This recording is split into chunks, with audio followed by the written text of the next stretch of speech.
ربیع اول مبارک ہو، اس کے 12 حروف کی نسبت سے قلبی ذکر کے 12 فضائل آئیں سنتے ہیں اور انشاءاللہ تعالیٰ اس پہ عمل بھی کریں گے۔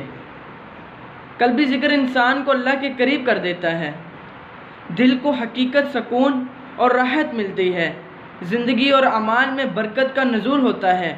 اللہ پر کامل بھروسہ اور یقین مضبوط ہو جاتا ہے،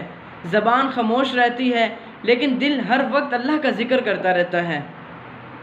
دل کی آنکھ کھلتی ہے اور بصیرت نصیب ہوتی ہے، اللہ کی رحمت ہر وقت انسان پر نازل ہوتی رہتی ہے،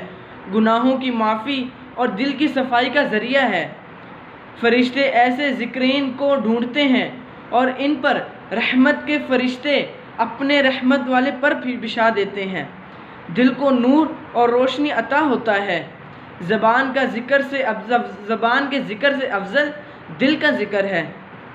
موت اور آخرت کے لیے دل کی تیاری یعنی دنیا میں تیاری کر کے، یعنی انسان آخرت کی تیاری کر رہتا ہے دنیا میں رہ کر، جس طرح موت اور آخرت کے لیے دل تیار ہو جاتا ہے۔ تو ان 12 حروف کی نسبت سے ماشاءاللہ قلبی ذکر کی یہ 12 فوائد یعنی 12 فضائل، تو انشاءاللہ تعالیٰ آپ بھی ذکر کیا کریں تو انشاءاللہ میں بھی ذکر کیا کروں گا۔ اللہ تعالیٰ انشاءاللہ آپ کا ذکر بھی اپنی بارگاہ میں قبول فرمائے اور ہمارا بھی فرمائے۔